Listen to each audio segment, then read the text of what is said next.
So another thing I do a lot is cooking and trying to learn through cooking and stuff. Excuse my crock pot, it is old. But this is going to be some Greek yogurt.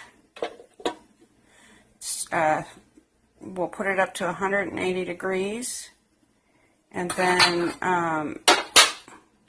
once it's done, we'll inoculate it with some previous yogurt that I made, and then strain it.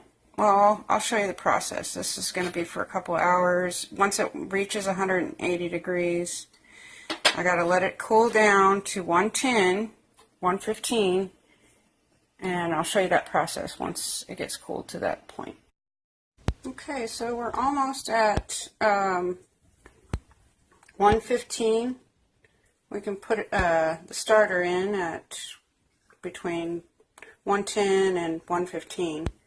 So what you do is you take a cup of this warm milk, and then you put in a whole cup of yogurt. This is from my last batch. You can use some that you've made, or you can, what I use is plain, I think it starts with an F. It's a yogurt at the store, Fair or something. Anyway, it's a Greek style. And so this will go in here, and we're going to go ahead and wrap the crock pot up, and I'll show you that here in just a minute.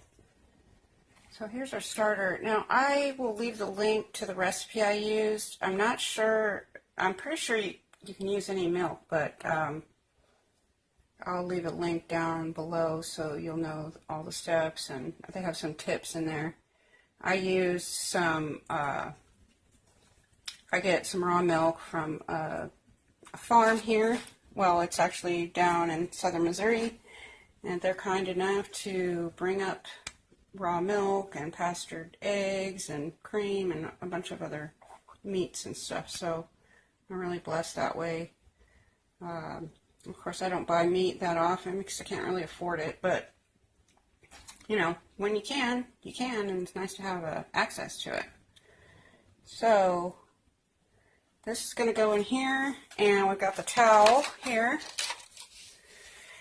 and it will be wrapped up in this for 10 hours. We'll come back here.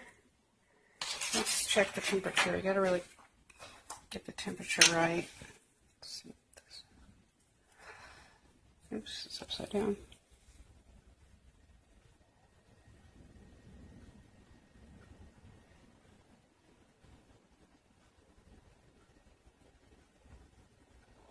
A little while. Well, I'll come back. This is just going to be stirred in here. Just don't stir it like in a circular motion. What I do is, oops, you can see the shadow. That's okay. Just kind of go like this. You know, don't stir it around like that. So I'll meet you guys back here in 10 hours, 12 hours.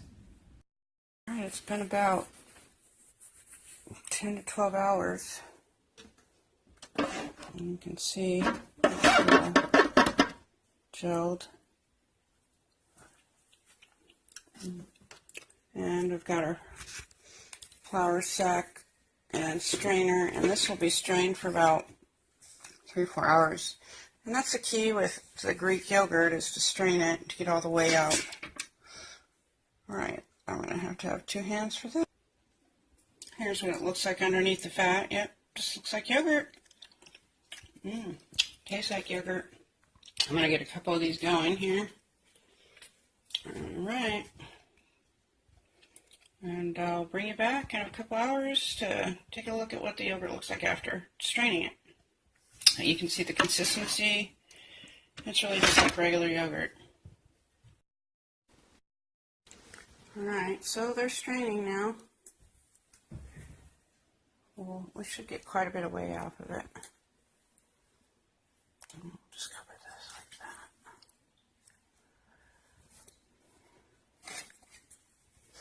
You can already see how it's dripping down.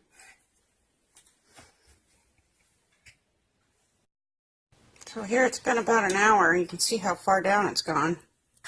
And this was filled up to the top. And that's a lot of whey there. This one has quite a bit down in there too. Hasn't quite gone down as much. Sometimes I put a little weight on it just to get it going. Here is our strained product. This one I think I'm going to strain for a little bit longer, but this one is ready to go, and what I'm going to do is mix it up with the hand blender, and I'm making some flavored yogurts, fruit on the bottom, which is great. So I'm going to whip it up. That way, it gets rid of all the chunks and it's nice and smooth, and then put it in there. It's going to be great. Thanks for watching. Subscribe, like, share, give me some feedback if you've ever made yogurt in a crock pot.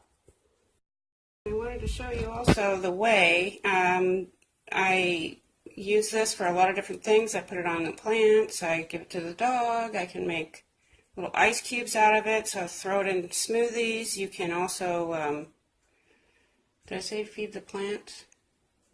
You can make bone broth with it for extra protein and stuff, so this stuff is good too.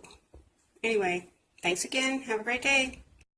This flavor is pineapple sriracha, and I used fresh pineapple, sriracha, and a little bit of raw coconut crystals, which is a low glycemic sugar alternative. And I bet you can buy this for a couple dollars at the store. I've seen them half this size for $2. So this actually cost me, I'll probably get 3 or 4 of these out of it, and it cost me like $4 for the milk. Pretty awesome. Also, it expires 2 weeks, but this stuff never lasts that long, but I just thought I'd let you guys know that it is good for 2 weeks in your refrigerator.